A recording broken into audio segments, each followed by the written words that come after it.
Il est quitté jusqu'à Douai dans l'espoir d'être ici. Il a voulu me soutenir et la maladie a décidé autrement. Le ministre Guérelou est coulé malheureusement au domicile du ministre Lenny. Je veux le saluer. Je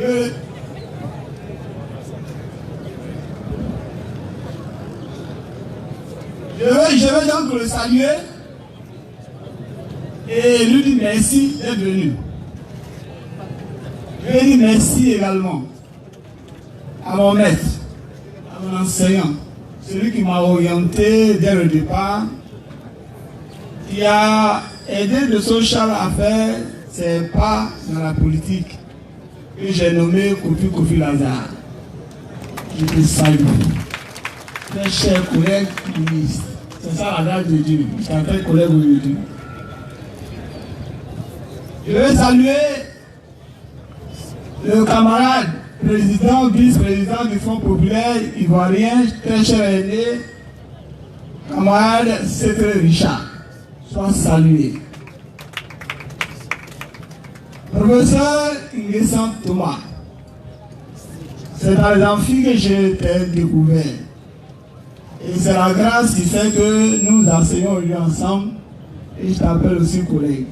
Accepte-le et sois béni. Je veux saluer ici la délégation départementale du PDCI, RDA. Cette délégation est venue avec plus de 100 membres à ce meeting. Cette délégation, il marque en une manière ce que doit être la Côte d'Ivoire. Il doit mettre sous pied cette autre Côte d'Ivoire. Il se veut la Côte d'Ivoire de l'étranger. Je vous dis merci d'être là. Camarades secrétaires nationaux, camarades membres du comité central, camarades membres du comité de contrôle,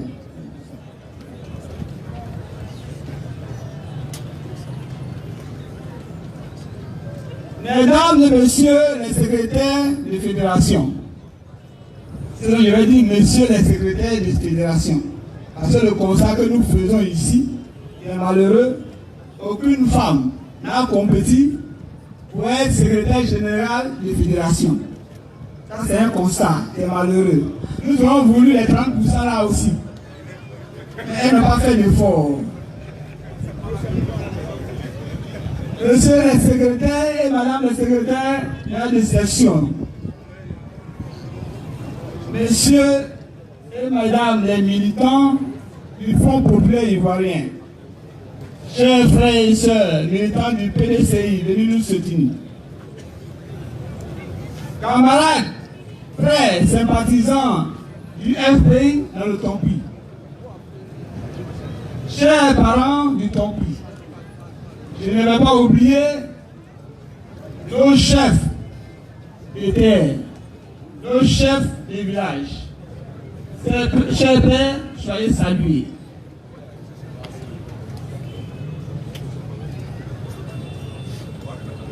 Camarades, vice-président, on me rappelle qu'il est arrivé. Celui qui s'occupe des élections. Celui qui fait tout, qui a fait tout, et nous sommes arrivés au pouvoir. Camarade Sogori Boui, levez-vous et que le peuple demande vous voir.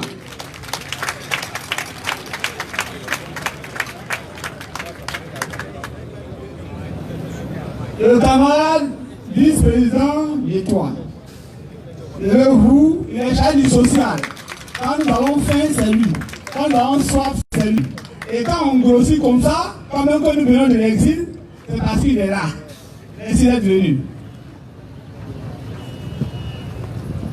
Chers frères et sœurs, ceux qui ont l'habitude de me suivre, savent que je ne parle pas et je ne peux pas parler sans avoir glorifié Dieu d'abord.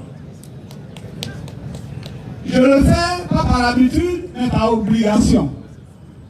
Par obligation, parce que c'est ce que j'ai fait, et il me fait la grâce d'être là aujourd'hui, devant un peu nombreux, pour que je parle, moi qui ne suis rien. Je veux bénir l'Éternel. Je veux sortir de la boue et mettre à la table des rois. Je salue ce grand Dieu-là. Il peut prendre l'infiniment petit, le transformer et faire de lui l'infiniment grand. C'est lui grâce à qui je bénéficie aussi de l'appellation Monsieur le ministre. Éternel, je te bénis. Merci à toi.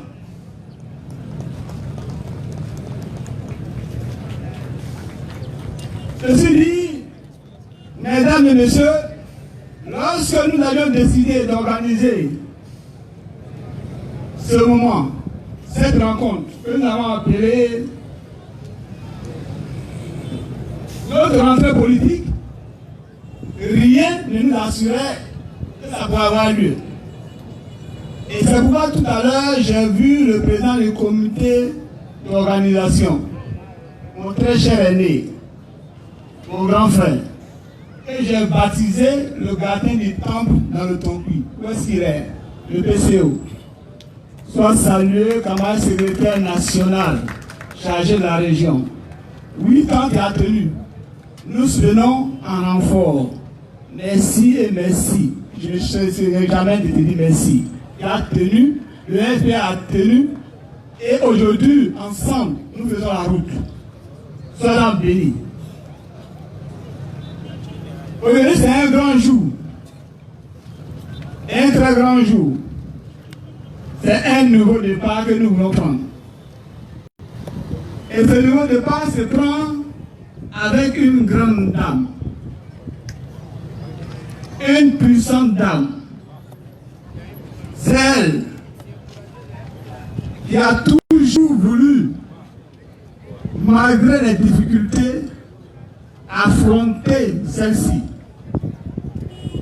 Celle qui est l'épouse de l'homme qui est allé jusqu'à dans l'Occident, qui a dompté la prison occidentale.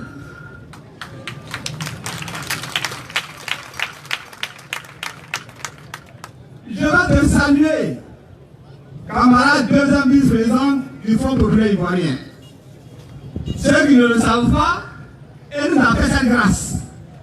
Depuis le 21, elle est avec nous. Et nous seuls. Ça fait 4 jours qu'elle est là. Est-ce qu'on peut acclamer ça?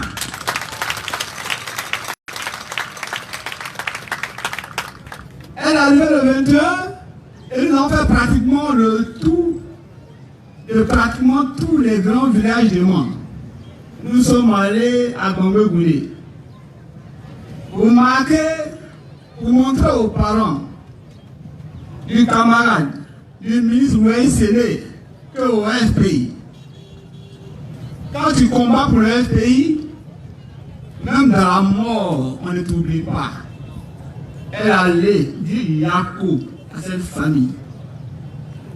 De là, nous sommes allés à Batogouin. Nous avons dit également Yako.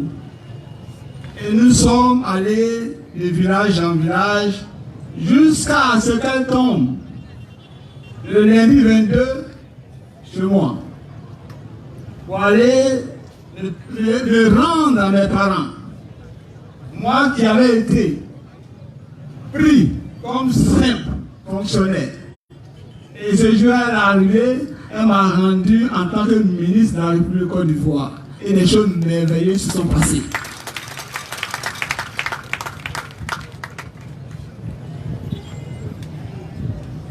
Madame la présidente de la République de Côte d'Ivoire, première dame. Madame la deuxième vice-présidente, soyez-en bénis, soyez-en remerciés. Merci d'être à notre rentrée politique. Le thème il est simple. Nous sommes en train de préparer les élections de 2020. Et nous avons choisi un thème. Le thème, c'est la reconquête du pouvoir d'État par l'AFP en 2020. Et là, nous recherchons l'apport de la région du Tonki. Donc le thème s'institue de la façon suivante. La reconquête du pouvoir d'État par le FPI en 2020, le point, quel apport de la région du Tompi? Tel est le thème.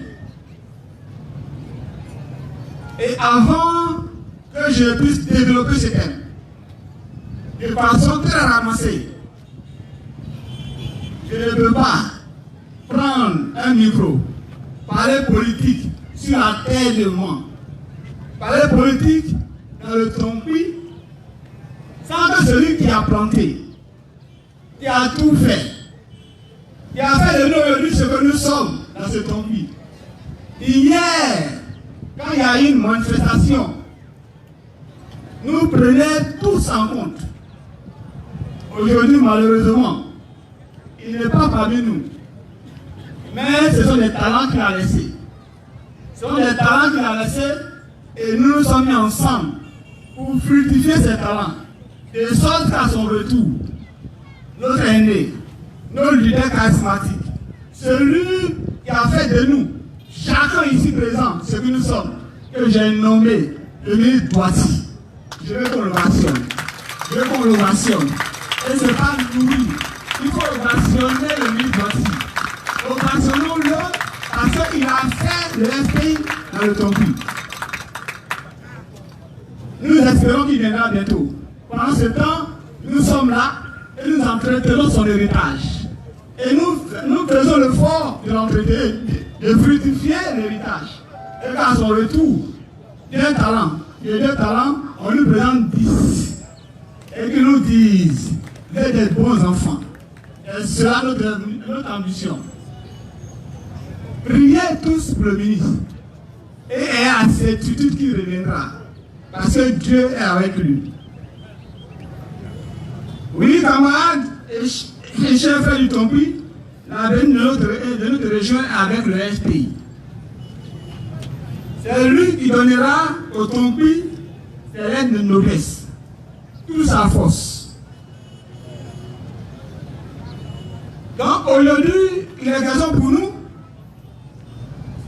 de dire clairement ce que nous pouvons faire pour la reconquête du pouvoir d'État au plan national, mais également la conquête du pouvoir au plan régional. Parce que la réalité, même quand le FPI est au pouvoir, nous sommes restés à l'opposition. Et ce n'est pas normal. Et ce n'est pas normal et les fédéraux sont révoltés, n'est-ce pas? N'est-ce pas? Les fédéraux sont révoltés. Les secrétaires nationaux sont révoltés. Les responsables de section sont révoltés. Les responsables de comité de base sont révoltés et ils ont décidé de donner une réplique.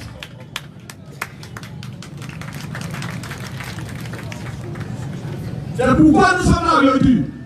Mais pour comprendre notre engagement, il faut aussi qu'on comprenne la conquête du pouvoir d'État par le FPI et comment est-ce que nous l'avons perdu.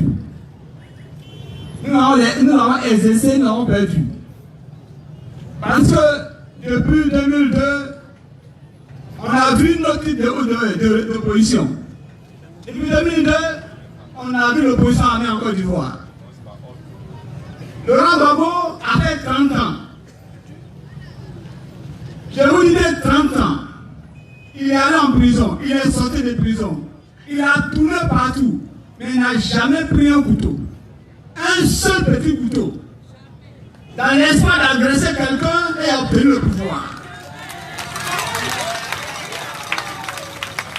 Laurent Gbagbo est resté et demeure démocrate dans sa chair, dans son âme, et tout honnête est démocrate. En 2000, il a acquis le pouvoir.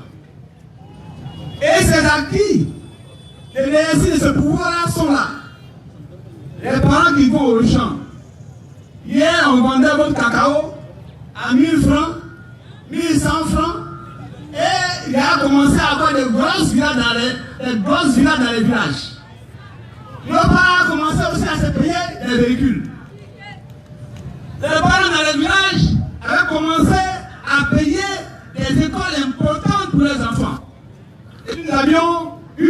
pouvoir. Malheureusement, je reviendrai. Même divisé en deux, Gbagbo a constamment payé le salaire des fonctionnaires.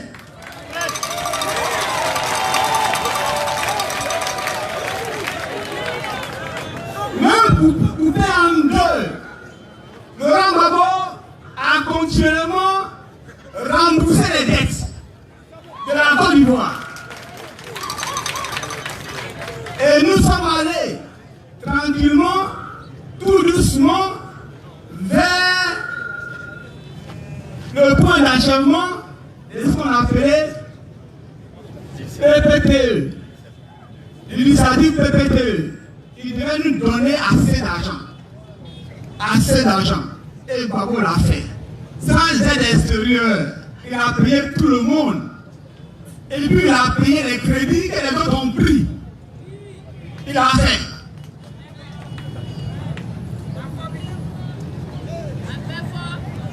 Vous savez, j'aurais voulu que le ministre, mon cher aîné, Blaise soit avec nous aujourd'hui. Parce qu'il allait témoigner de quelque chose. Parce qu'il veut parler, et je ne veux pas dire des faussetés, il m'a été retenu contre qui que ce soit. En vérité, il était témoin de la décentralisation opérée par Gbagbo Laurent. Il a donné le pouvoir, il a délocalisé le pouvoir, de sorte que les régions aient un minimum pour s'auto-gérer. Il a fait. Blondel a travaillé. Je vous fais une confiance. Lorsqu'il passait la main à celui qui est arrivé, après le coup d'État, il laissait 1 milliard. Il a laissé 1 milliard dans les comptes.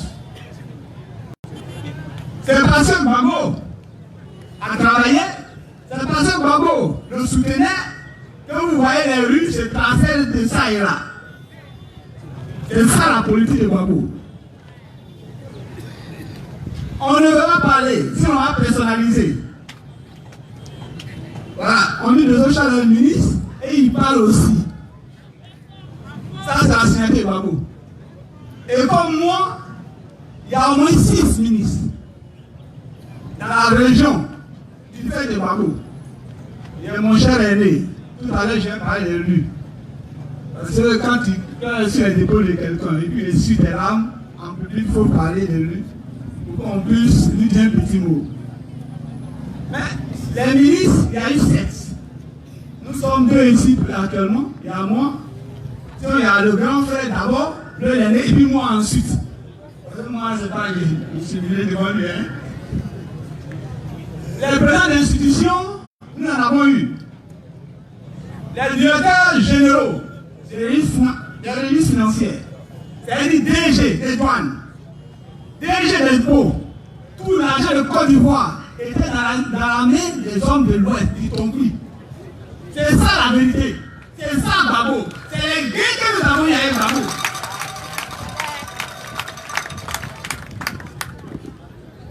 Donc, il est bon de s'arrêter. Pour qu'on dise ce que Gbagbo a fait pour nous. Il est bon de s'arrêter à un moment donné et qu'on n'ait pas l'impression que nous sommes en train de plaider pour quelqu'un. Oh, parce que simplement nous l'aimons. Et comme Jésus aime les gens, il fait mal, il fait bien, il t'aime. Non, nous l'aimons de façon méritée. Ce n'est pas un amour immérité. Et c'est comme ça que nous aimons Gbagbo. Parce que Gbagbo travaillait bien. Gbagbo travaillait si bien qu'ils ont décidé de faire un coup d'État contre lui. Il travaillait très bien au point où il a eu, après le point en 2002, en 2002, il avait perdu une grande partie du pouvoir par une rébellion qu'on lui a imposée. Parce que son plan était tel que si Gbagbo travaillait 5 ans, travaillait librement, c'est pas qu'il laisse moi 5 ans, et puis après, on se bat pour avoir 5 ans encore. Hein. S'il laisse moi 5 ans, on lui laisse les 5 ans, par la suite, vous verrez que ce sont les populations, les gens dans les maisons qui vont sortir pour dire ah, Ça là, on veut que Gbagbo reste éternellement au pouvoir. Ils ont anticipé, ils ont vu son programme, et ils ont décidé de bricander le pouvoir. Chers frères, chers sœurs, ce travail a été terminé le 11 avril 2011. Ils ont enfin pris le pouvoir. Ils ont prétexté une élection. Non, quand il y a une élection, quand il y a un contentieux électoral et que tu as gagné, quand celui qui est détenteur du pouvoir et dit venons recompter les voix, tu ne fuis pas le comptage de voix. Tu acceptes de sortir que la vérité éclate. Aujourd'hui, ils ont fait la guerre, il y a 30 000 personnes et Gbagbo n'est foutu de rien. Donc il a tué.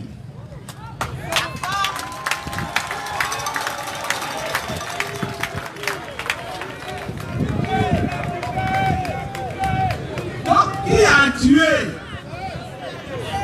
Mais ils ont fait la guerre. Ils ont enlevé celui qui a travaillé pour l'État, pour la Côte d'Ivoire, celui qui travaillait pour nos parents, celui qui travaillait pour le nord jusqu'au sud, l'est jusqu'à l'ouest, et ils nous ont mis au pouvoir un pantin.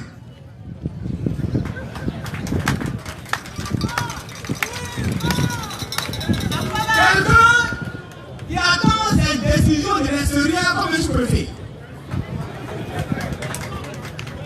Et aujourd'hui, le bilan est là. Le bilan est là sur le plan sanitaire. Je fais grand bref, il y a tellement de choses à dire. Mais sur le plan sanitaire, ce qui est grave, à l'instant où ils sont en train de parler, ils sont en train de pratiquer les chutes. Imaginez-vous, quand tu es planté que tu n'as rien, que tu dois payer tes soins, comme dans une clinique privée, et condamné à mourir. C'est ça les dangers. Au plan social, regardez, aujourd'hui le voisin sort, il regarde la voisine. Et puis, quand il dit il est tellement fâché, il a tellement dit, mais il ne dit rien. Il dit le temps va venir, moi je vois. La gestion chaotique du pouvoir a mis une grande distance entre les peuples. Et aujourd'hui, la déchirure va grandissante. Au plan économique, nous sommes hyper endettés. La mévente des produits agricoles, chacun le sait. L'insécurité est galopante. Aujourd'hui, on a mis des enfants quelque part qu'on appelle microbes, enfants en conflit avec la loi. Et ceux-là, quand on leur dit depuis le sommet ne fait plus rien, ils font rien. Et quand on les libère, ils peuvent zigouer tout le monde dans la vie. Ils sont ici en conflit avec la loi. Entre elles, c'est un chaos et le pays va en lambeaux. Il est question pour nous de prendre une posture. Faire en sorte que nous puissions arrêter cela. C'est pour cela le FPI, qui depuis 2011 a décidé de ne plus aller aux élections. Et ce n'est pas parce que nous ne voulons pas aller aux élections, c'est un parti d'élection. C'est un parti qui n'a hérité de rien du tout. C'est par les élections que Gbagbo a tout obtenu. Mais quand nous refusons d'aller aux élections, c'est parce que nous avons une culture FPI. Nous n'avons pas la culture de l'ingratitude. Quand quelqu'un s'est battu pour nous, et que cette personne est en difficulté, nous faisons bloc derrière la personne et nous combattons avec la personne de ceux qui sortent de prison. C'est pourquoi nous n'allions pas aux élections. Les hauts cadres qui sont là étaient tous en exil. Kofi était en exil, le ministre Idéoula était en exil, Sékou Richard en exil, le professeur Nguessan Touma en exil, et tous ceux qui sont susceptibles d'être élus dans une certaine localité pour nous sont en exil. Et on dit, levez-vous, on va aller aux élections. On dit ça ne marche pas. On a refusé de nous constituer en faire valoir. Quand on organise une élection au pacte, et le résultat est connu d'enfance, et que c'est en régime totalitaire, et que notre vœu, c'est de mettre un vernis de de démocratie, on ne peut pas impliquer le FPI dedans. C'est pourquoi nous sommes refusés à aller aux élections. Aujourd'hui, le FPI, très cher militant du Tongui, très cher responsable politique de Tongui, responsable du FPI. Je sais que vous êtes informés. Mais je prends cette tribune-là pour vous informer de façon solennelle qu'en 2020, et vous avez pas répété ça, en 2020, on va aller aux élections.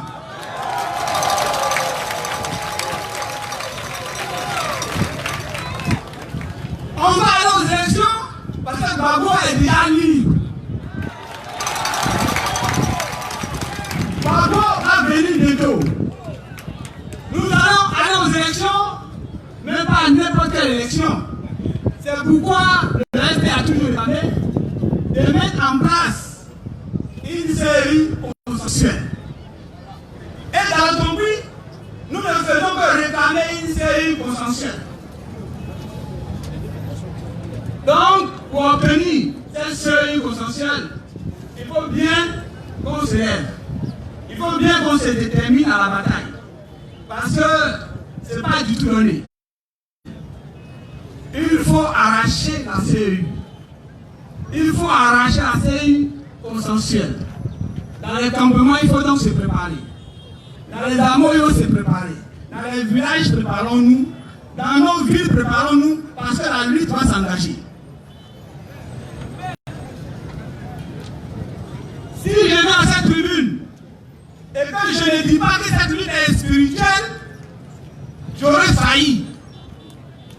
Parce que quand on ne connaît pas la nature de la lutte, on ne sait pas s'engager.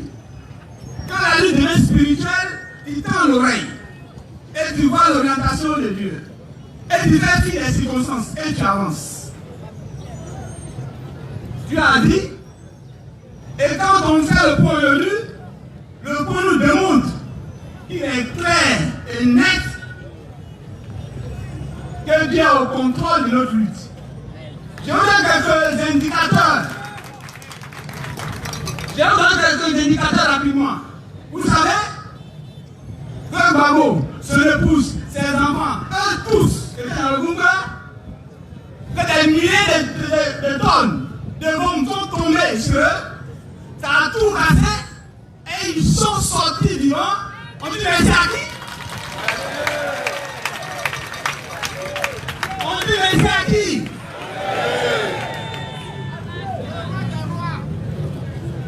Rapidement, on lui dit merci. Et les gens sont légion.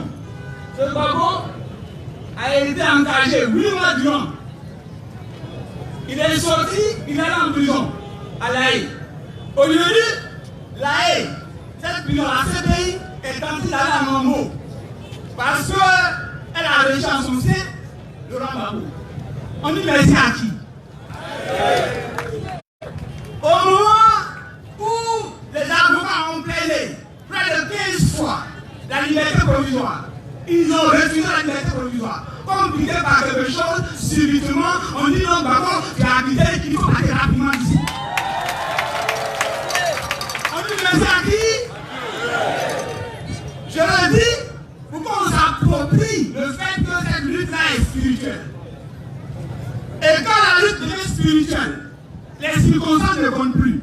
Quand la lutte devient spirituelle, la naissance ne compte plus. Quand la lutte devient spirituelle, tu regardes simplement ceci qui te repose. Tu es celui qui combat pour toi, qui est dominateur sur tout. Et tu avances parce que la victoire est d'autres.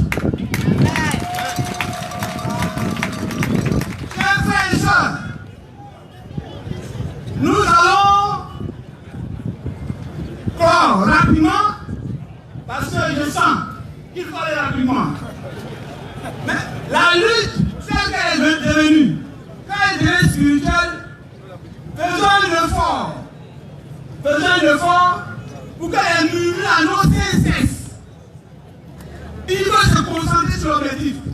Les luttes de positionnement ne doivent plus exister. Dès lors qu'on est convaincu et spirituel, parce qu'avant l'entame de la lutte, Dieu avait choisi déjà ses moyens. Il ne peut pas aller faire ton donner des bons sur quelqu'un. Aller faire ce tour-là, espérer qu'on lui vole sa place par la suite. Babo revient bientôt. Il revient pour prendre sa place à la présence de la République. Chers frères et sœurs, nous sommes venus prendre de l'engagement. Les fédéraux, les secrétaires nationaux du RP dans cette localité. La direction nationale dit qu'elle va aux élections. Et nous, à notre niveau, nous sommes réunis hier et nous avons décidé de nous organiser pour que nous puissions gagner effectivement les élections en 2020. C'est pour cela que les structures vont être organisées bientôt. On va faire en sorte que très bientôt, on mette à flot toutes nos structures. Et apprêtez-vous à nous recevoir. Je vais terminer en lançant un appel aux responsables. Nous sommes, depuis un moment, nous sommes orphelins. Notre grand Manitou, notre leader n'est plus là. Les enfants des bâtiments sont devenus. Ceux qui sont encore, qui parlent encore le même langage. Le temps est venu pour qu'on se donne la main. Pour qu'on avance de façon groupée. Et de sorte que demain, nous ayons la victoire. Nous avons hier la victoire. Ayons l'assurance que la victoire va se manifester bientôt. Je vous remercie. Que Dieu nous bénisse.